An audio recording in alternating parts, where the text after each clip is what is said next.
Ce journal vous est présenté par Fonds des promotions de l'industrie. Votre partenaire privilégié pour la réussite de vos projets.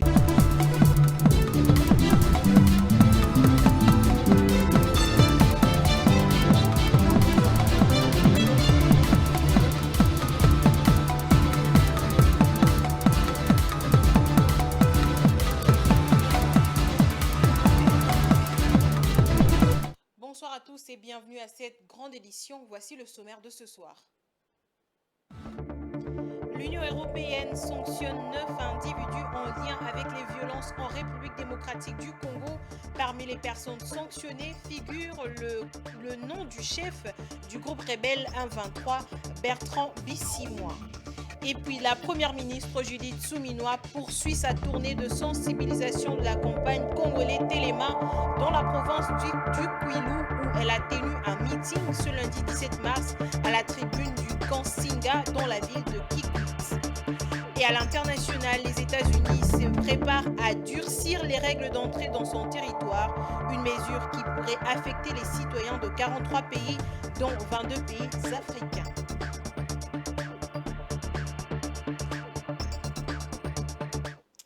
Je l'ai annoncé en titre, l'Union européenne a sanctionné 9 individus en lien avec les violences en République démocratique du Congo, selon une publication au journal officiel de l'organisation continentale. Parmi les personnes sanctionnées figurent les commandants des forces de défense rwandaises, le chef du groupe rebelle M23, Bertrand Bisimwa, et le chef de l'administration parallèle installé à Goma. Mais il faut dire que les sanctions ciblent aussi le secteur minier. Le directeur général de l'Office rwandais des mines, du pétrole et du gaz a également été sanctionné. Patrick Ilunga. Sanctions de l'Union européenne visent également le directeur général de l'Office rwandais des mines, du pétrole et du gaz. L'Union européenne cible également la raffinerie d'or de Gasabo à Kigali, accusée d'exporter illégalement des ressources naturelles du Congo. La raffinerie d'or de Gasabo, sanctionnée par les Européens, a démarré ses activités de raffinerie le 1er juin 2022, suite à la fermeture de la raffinerie d'or d'Aldango. L'extraction et le trafic illégaux des ressources naturelles de l'Est de la RDC, comme l'or, contribuent à l'escalade du conflit. Le transit de l'or par la seule raffinerie d'or du Rwanda, la raffinerie d'or de Gasabo, contribue à l'exportation illicite de ces minéraux. La raffinerie d'or de Gasabo exploite donc le conflit armé, l'instabilité et l'insécurité en RDC, notamment par l'exploitation ou le commerce illicite de ressources naturelles. Les pays occidentaux se montrent de plus en plus regardants vis-à-vis du Rwanda, sanctionnant ses actions violentes et illégales en RDC. L'Allemagne, la Grande-Bretagne et la Belgique ont suspendu leur aide en faveur de Kigali. Le mois dernier, le Parlement européen a appelé son exécutif à suspendre un protocole d'accord de l'année dernière visant à soutenir l'approvisionnement du Rwanda en minéraux stratégiques. Le chef de la diplomatie européenne a déclaré que l'accord était en cours de révision. Le conflit en RDC, qui trouve ses racines dans les répercussions du génocide rwandais de 1994, apparaît plus clairement aux yeux du monde tel qu'il est, c'est-à-dire une lutte sanglante pour le contrôle des vastes ressources minières dont une grande partie est utilisée dans les batteries des véhicules électriques et autres produits électroniques. Prenons cette information en brève. Le Rwanda rend définitivement ses relations diplomatiques avec la Belgique. Les diplomates belges présents au Rwanda devront dans 48 heures quitter le sol rwandais. Ceci fait suite à un discours tenu ce dimanche à Kigali par le président rwandais Paul Kagame où il accusait la Belgique d'être notamment la cause des nombreux problèmes politiques liés à la colonisation que connaît actuellement le Rwanda et la sous-région en général. Il n'y a pas longtemps, la Belgique annonçait des sanctions contre Kigali pour son soutien aux rebelles du M23 qui contrôlent actuellement les villes de Bukavu et Goma dans l'est de la RDC. On en parle ce soir avec notre intervenant Patrick Ilunga. Il est avec nous sur ce plateau. Bonsoir à vous Patrick Ilunga. Bonsoir Damani Moujinga, bonsoir également à tous nos téléspectateurs. On vient de le voir, Patrick Ilunga, l'Union européenne vient de sanctionner des dignitaires rwandais et aussi ceux du M23. On se rend compte que la question de la crise congolaise prend de plus en plus des proportions, des proportions internationales et aussi dans la région. Le président Joao Lourenço va recevoir demain autour d'une table une délégation du M23 du côté des rebelles et aussi une délégation du côté de Kinshasa. Tout à fait, mais pour compléter un petit peu la brève qui vient de passer tout à l'heure, votre brève, il faut dire que la Belgique a déjà aussi promis d'expulser et de déclarer l'ambassadeur, on va dire les corps diplomatiques qui est là-bas, de personnes non grata. Donc ils vont aussi expulser l'ambassadeur, bien le diplomate rwandais qui se trouve en Belgique. Alors pour répondre à votre question, il faut dire que pour l'instant, on peut dire que Joao Lourenço, le président angolais, médiateur dans la crise congolaise, est censé mettre autour d'une table demain, c'est-à-dire mardi 18 mars. Ouais, tel que ça a été annoncé. Tel que ça a été annoncé, mais c'est une, on va dire que c'est une rencontre qui devient de moins en moins probable parce que d'un côté, on voit déjà que le M23 qui vient de faire un communiqué en lien avec les sanctions justement, qui disent que bon, dans ces conditions, nous ne voyons pas comment on peut prendre part, bien participer à ces pourparlers de paix. En réalité, c'est un faux fouillant parce que même dans Géopolis Hebdo, notre tabloïd, notre journal, on l'avait déjà annoncé il y a 3 ou 4 jours que la rencontre, c'était un échec en vue, un échec en perspective, parce que les conditions, on va dire, chaque camp commençait à poser des conditions presque qui ne pouvaient pas se rencontrer. Les experts congolais disent que ce sont des faux fouillants, parce que dans les pourparlers entre la RDC et le Rwanda et la RDC, les groupes armés en général, il y a 2 processus, le processus de Luanda et le processus de Nairobi. Actuellement, tout le monde sait ce qui c'est. Le processus de Nairobi était déjà, de Luanda était déjà très avancé. Le Rwanda et la RDC s'étaient mis d'accord et avaient défini un plan harmonisé de sortie de crise dans lequel la RDC s'était engagée à neutraliser les FDLR et que le Rwanda s'était engagé on va dire, de désactiver leurs mesures sécuritaires. Les autorités congolaises avaient dit que le Rwanda s'était engagé de retirer les troupes au Congo. Et en dernière minute, avant que le Rwanda et la RDC ne parviennent à un accord, c'était le 15 décembre 2024, c'était vraiment la rencontre attendue de tout le monde. Le président rwandais avait fait faux bond, donc il n'était pas présent. Et le Rwanda avait posé comme condition, on veut que les Congolais, bien la RDC, parlent d'abord directement avec le M23. Alors c'est une condition que les Congolais ou bien les autorités congolaises ont toujours rejetée, disant que c'était une ligne rouge. Mais au regard de l'actualité et au nom de la paix, les autorités congolaises se sont dit, mais pourquoi pas, on peut ouvrir pour parler avec eux. Donc la date du 18 mars qui a été annoncée par le médiateur était attendue par tous. Voilà que le M23 pose une autre condition, pose en tout cas un faux fouillant pour dire que dans ces conditions, avec les sanctions qui tombent, on ne participera pas. Donc je crois que demain, je ne suis pas dans le secret des dieux, mais probablement la rencontre n'aura pas lieu. Mais Patrick Ilunga, si jamais demain il y a négociation, parce qu'on dit si jamais il y a négociation, sur quoi devrait-elle porter concrètement? Voilà, donc il y avait deux problématiques. La première problématique, d'abord, se mettre d'accord sur on se rencontre, oui ou non. Maintenant que la première a été presque levée, parce que de tout côté, du côté du M23, du côté de la RDC, on s'était mis d'accord, ils s'étaient mis d'accord pour se rencontrer. En tout cas, c'était sur invitation du médiateur. Mais là, la deuxième question, bien la deuxième problématique, c'était sur quoi vont porter ces négociations. Parce que chaque camp vient avec un certain nombre d'agendas. Du côté congolais, d'abord, avant de se mettre à parler de la crise dans son fond, du côté congolais, les autorités ont commencé à dire non, d'abord, il ne faut pas qu'on nous mette à côté des gens sanctionnés.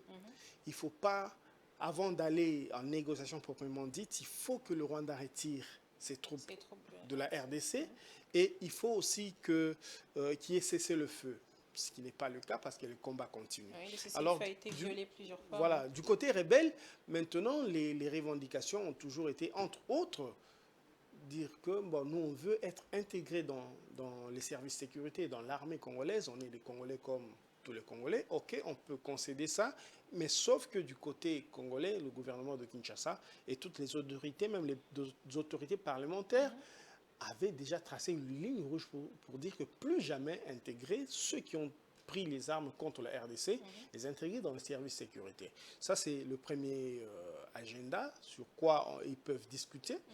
Bien que c'est difficile, mais ça peut être sur la table. Deuxième problématique sur la table, c'est la question des FDLR. On dit que les FDLR, vous savez, ces forces résiduelles, les autorités congolaises disent que ce sont des forces résiduelles. Les Rwandais disent que non, c'est des forces qui menacent leur sécurité. Donc, pour parler de cette question-là, ce sera aussi l'autre deuxième problématique. Mais là aussi, il y avait déjà eu un engagement de plan harmonisé pour neutraliser les FDLR-là, même si les experts disent que c'est une question vidée parce que l'armée congolaise a longtemps combattu ces FDLR, a longtemps neutralisé les forces, on va dire les leaders de FDLR. Ça fait presque 30 ans que des opérations conjointes sont là pour neutraliser ces FDLR-là. Ça, c'est une autre question aussi qui sera peut-être mise sur la table et qui me semble un peu vidée à l'avance. Mais l'autre question, c'est aussi la question de discrimination des Tutsis congolais, selon eux. Les Tutsis congolais font objet de discrimination, de persécution. Là aussi, ce sera une question qui pourrait être mise sur la table. Bon, on va dire du côté congolais, on dit que les Tutsis congolais sont des Tutsis, sont des Congolais comme tous. Donc, ils sont chez eux, même s'il y a quelquefois des conflits à localiser dans telle ou telle province, mais de manière générale, je crois que les autorités congolaises répondent et ce sera une question résolue, mais elle sera sur la table si jamais il y a négociation. Voilà, merci à vous Patrick Ilunga. C'est moi qui vous remercie, Damani Mouchinga.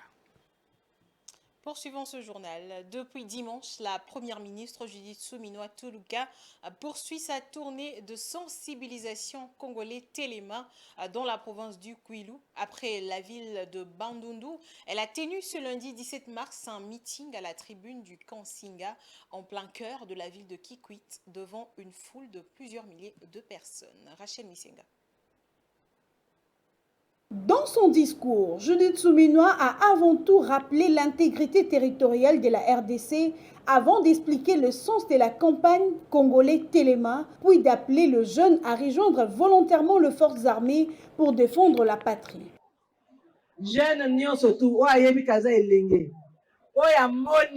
Tous les jeunes qui en ont la volonté peuvent rejoindre l'armée. Ils peuvent s'engager. Ceux qui en ont le moyen peuvent contribuer à l'effort des guerres pour soutenir notre armée ou les actions humanitaires. Mais sachez que le gouvernement a intensifié ses efforts pour doubler le solde des policiers et des militaires. Et ceux qui iront au front bénéficieront d'une prime des risques. Il y a effort de guerre, qui peut contribuer. La première ministre a également abordé les préoccupations locales, promettant de résoudre le problème d'électricité, d'eau, d'agriculture et d'infrastructures routières en vue d'un développement durable du Kwilu. Elle a notamment assuré de son implication dans l'électrification des Kikwit.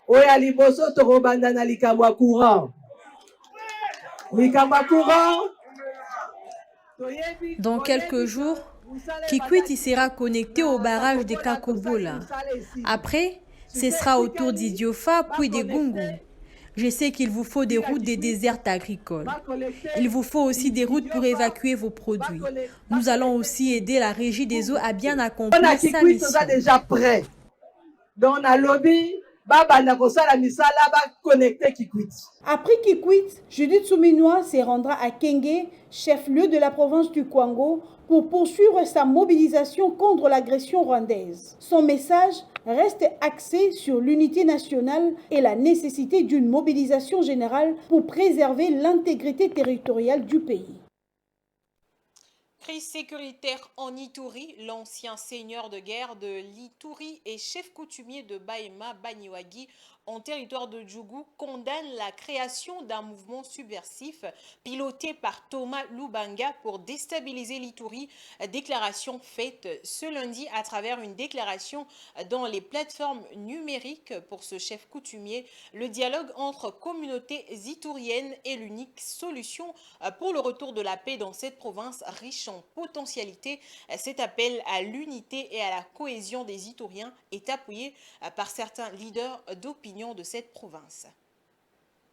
On s'élève en Ituri pour un dialogue inclusif entre communautés ituriennes comme solution définitive à la crise sécuritaire dans cette province. C'est l'avis de l'ancien seigneur de guerre de l'Ituri et chef coutumier de la chefferie de Bahema Baniwagi en territoire de Djougou.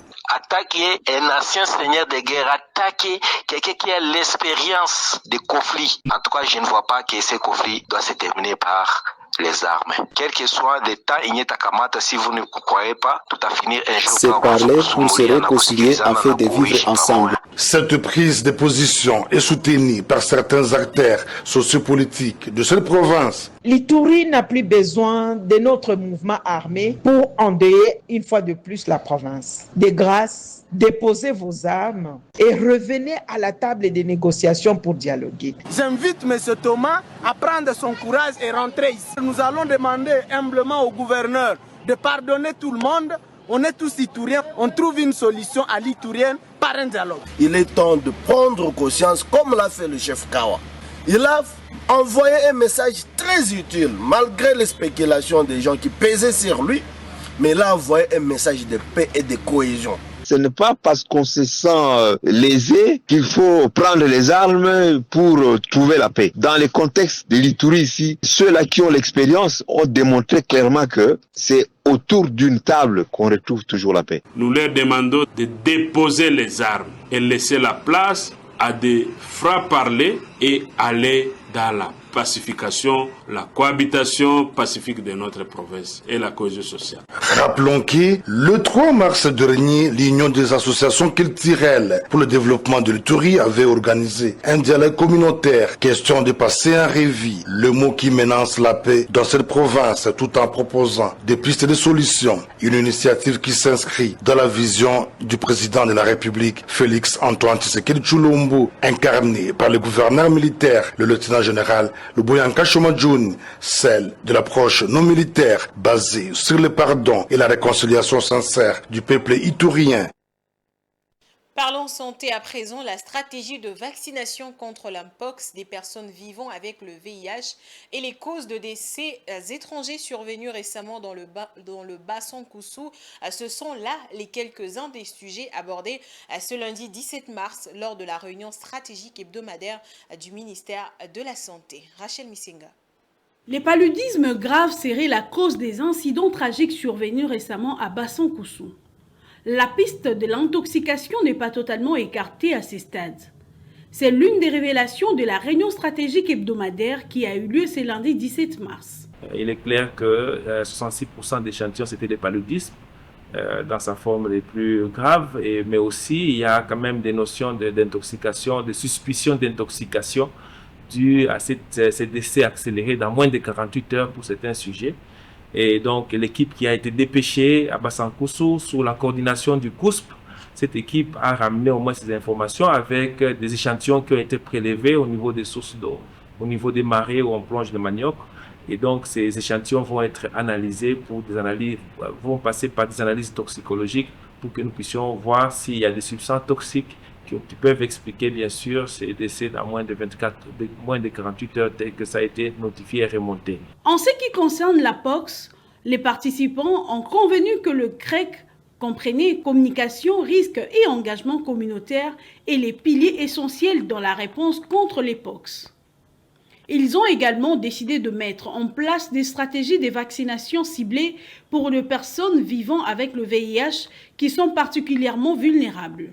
Les personnes vivant avec le VIH, une population cible dans laquelle le Mpox venait se greffer sur le VIH et pouvait accélérer même cette comorbidité. C'est ainsi que dans notre stratégie de vaccination, justement, nous avons ciblé ces populations VIH, et aussi parce que dans le mode même de transmission de la maladie, on a vu que avant nous avions juste le mode zoonotique, donc la maladie partait de l'animal à l'homme, mais maintenant nous avons le glade 1B où on a vu que c'est la transmission maintenant interhumaine, homme à homme, et c'est plus la transmission sexuelle.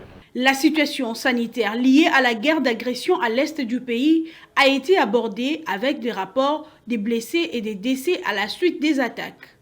Les participants ont noté qu'il est crucial que l'accès humanitaire, bien que limité, permette aux équipes de santé d'intervenir et de fournir des soins aux victimes pour tenter d'atténuer tant soit peu la crise sanitaire qui frappe les régions actuellement sous occupation.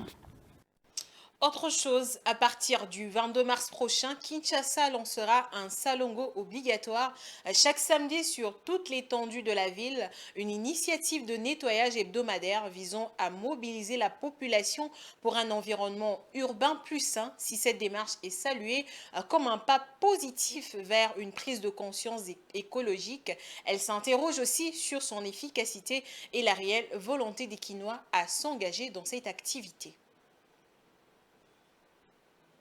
À partir du samedi 22 mars, la ville de Kinshasa s'engage dans une initiative ambitieuse visant à améliorer l'environnement urbain. Le ministre provincial en charge de l'environnement a annoncé la mise en place d'un salongo obligatoire, un nettoyage collectif qui se déroulera tout le samedi de 8h à 11h. Cette décision soulève des questions cruciales sur son application effective. Les Kinois saluent cette initiative comme un pas vers un environnement plus propre et une prise de conscience collective des enjeux écologiques. Cependant, la question d'une analyse générale à cette initiative demeure cruciale. C'est quelque chose qui est bien, mais qui doit être analysé parce que c'est comme si vous voulez traiter la malaria avec les aspirines, ça ne marche pas comme ça. Kinshasa produit au minimum 10 000 tonnes de déchets chaque jour. C'est énorme, c'est beaucoup trop. Et pour nettoyer Kinshasa, il faut toute une industrie. Toutefois, des doutes demeurent quant à la mise en pratique réelle de cette mesure et les Kinois craignent qu'elle ne soit qu'une solution temporaire à un problème structurel plus vaste. Bon, il faut d'abord informer. Il faut informer sur l'importance de la salubrité parce que quand on vit dans un environnement qui est insalubre, c'est soit même qu'on s'expose à des maladies. Mais il y a des points de Kinshasa qui sont extrêmement sales, qui exigent beaucoup de travail. Et il faut aussi que la police entre en danse. La police, ou peut-être, je crois qu'il y a déjà une police de l'environnement qui existe. On peut le mettre en jeu, mais c'est pas suffisant. C'est vraiment rien par rapport à ce qui doit être fait. Les salongos hebdomadaires représentent une opportunité significative pour renforcer l'engagement citoyen envers l'environnement. Néanmoins, sa réussite dépendra de la mise en place des mesures concrètes pour faciliter sa réalisation et de l'implication active des Kinois. En sport, le rassemblement des léopards a débuté hier à Kinshasa. Plusieurs athlètes ont déjà rejoint la capitale, à l'instar de Joris Kaimbe, Enoch Inonga, Samuel Essende, Jérémy Ngakia, Edo Kaimbe, Lionel Mpassi, Charles Piquel, Meshak Elia, Rocky Bouchiri et Fiston Mayele. Un autre contingent est attendu ce lundi soir dans la soirée. Blaise Kouzola et Francine Kim. Les premiers groupes de joueurs de l'équipe nationale senior de la République démocratique du Congo est arrivé dans la soirée du dimanche 16 mars à Kinshasa, en prélude de la préparation des 2 prochains matchs des éliminatoires de la Coupe du Monde 2026. Très attendue, cette première trêve internationale de l'année 2025 est enfin arrivée. Au programme, 2 matchs très décisifs, comptant notamment pour les 5e et 6e journées des éliminatoires. À 4 jours du premier acte, quelques joueurs sont déjà à Kinshasa, entre autres Samuel Essende, les nouveaux Jérémy Ngakia, Arthur Maswaku, Inonga Mbaka, Lionel Mpassi, Edo Kaimbe et Joris Kaimbe. D'autres arrivées sont attendues dans la soirée pour compléter les groupes. Les grands rendez-vous face au Soudan du Sud est prévu les vendredis 21 mars au Stade des Martyrs où les Léopards vont tenter de se relancer et de gagner en confiance avant de se déplacer en Mauritanie pour les seconds matchs les 25 de ce même mois. Faisons place à présent à la page internationale.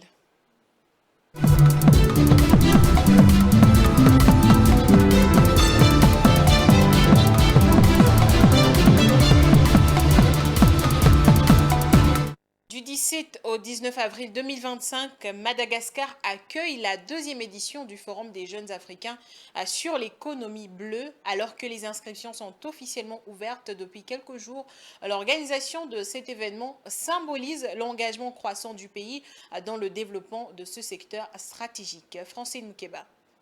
Avec 500 000 km de côtes, Madagascar dispose d'un littoral exceptionnel bordé des récifs coralliens et des mangroves qui couvrent respectivement plus de 2000 km² et 2% de la couverture mondiale. Ces écosystèmes jouent un rôle clé dans la préservation de la biodiversité marine et le développement économique local, notamment à travers la pêche, l'aquaculture et le tourisme côtier.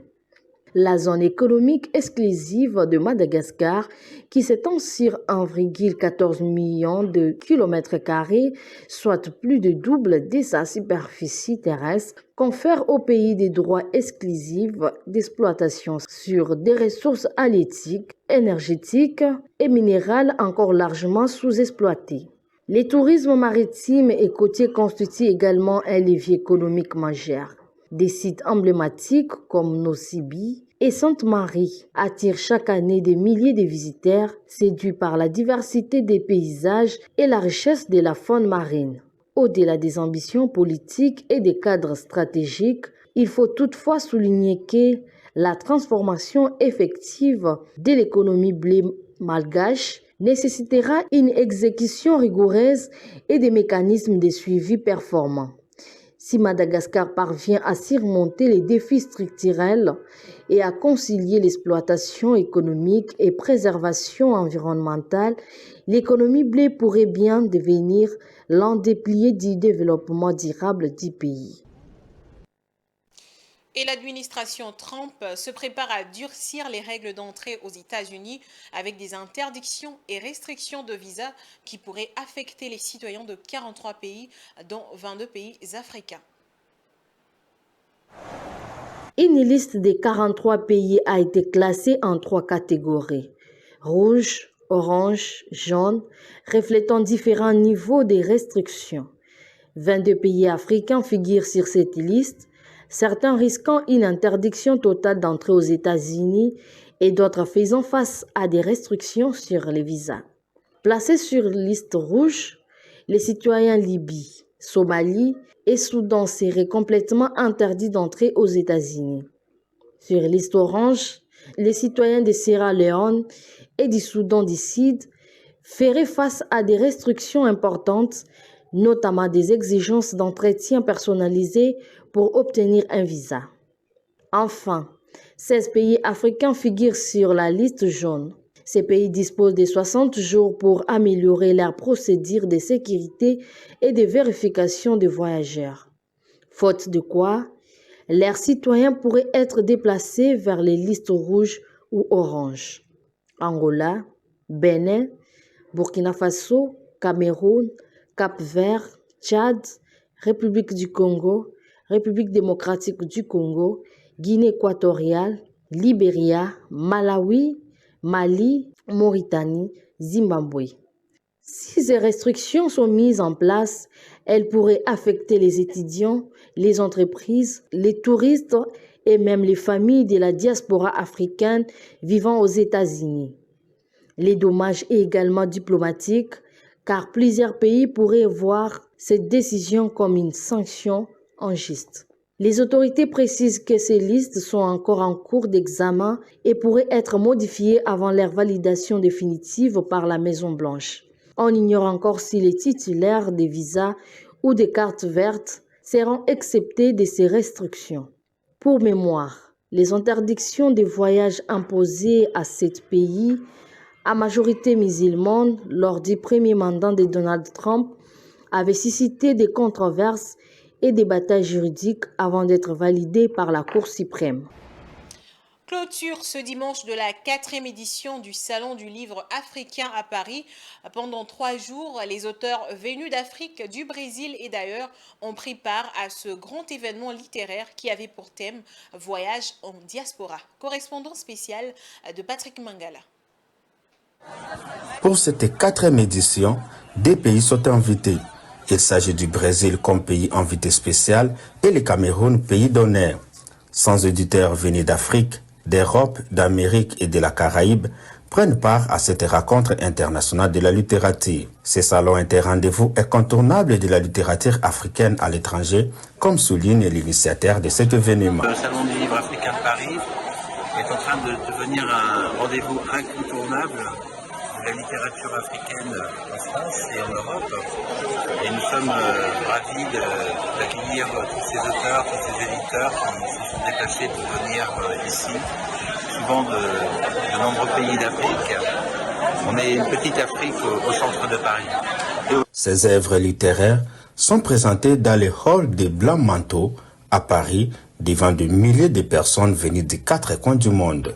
Déjà, ça m'apporte de me rendre compte que la communauté, entre guillemets, est là, elle existe, notamment la communauté littéraire d'origine africaine. Pour les écrivains et les créateurs de jeux de société, cet événement est un miroir des professionnels de la littérature. Et donc au niveau promotionnel, c'est vraiment le meilleur salon à faire pour se faire connaître par toute la diaspora de France. Pour mettre à la disposition du public africain présent ici à Paris, nos contenus, nos bouquins jeunesse, la littérature générale, les essais, tous ces contenus-là que nous produisons pour contribuer à la bonne éducation de la jeunesse. Pour cette 4e édition, des prix littéraires ont été remis par les organisateurs. Il s'agit des Grands Prix Afrique et les prix du beau livre de la Maison de l'Afrique. Merci. Place à présent à la revue de presse dans une sélection et commentaires de Dans mon mat.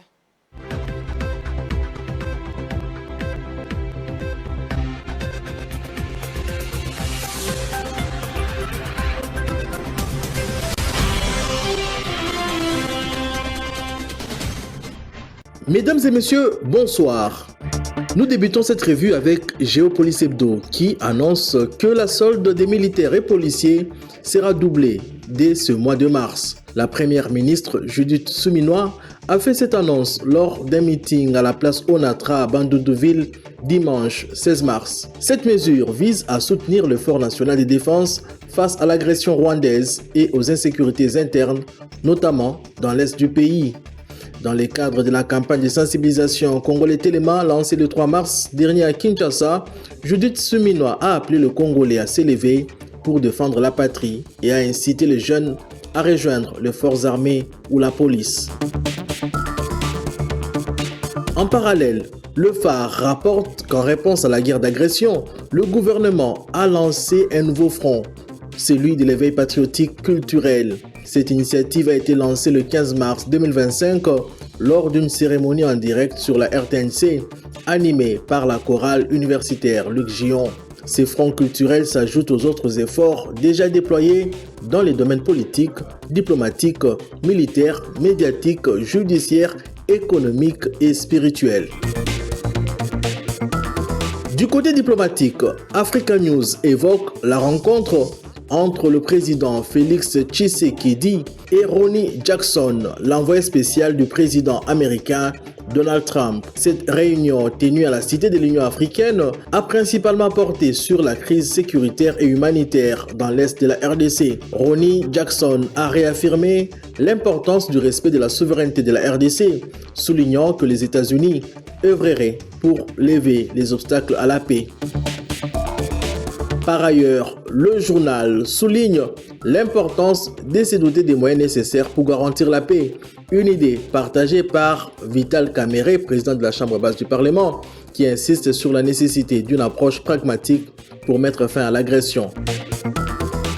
Enfin, Info 27 s'est fait l'écho des négociations directes envisagées entre la RDC et le M23. Le G7 a fermement condamné l'offensive du M23 soutenue par le Rwanda et a exigé le retrait immédiat des troupes rwandaises du territoire congolais.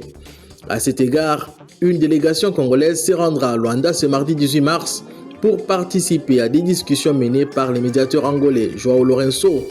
La RDC entend, écrit le journal, y affirmer sa position de manière résolue, réclamant l'application de la résolution 2773 de l'ONU et l'arrêt du soutien rwandais au M23.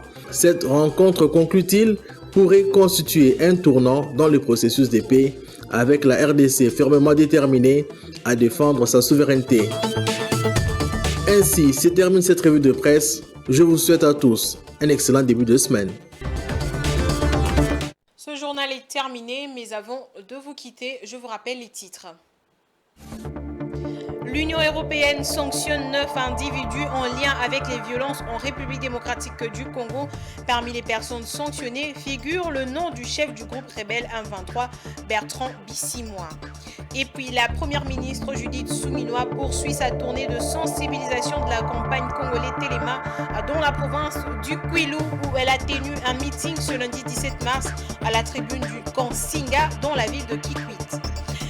Et puis à l'international, les États-Unis se préparent à durcir les règles d'entrée dans son territoire, une mesure qui pourrait affecter les citoyens de 43 pays, dont 22 pays africains. Ce journal est terminé, merci à vous de l'avoir suivi. On se retrouve demain à la même heure. Au revoir.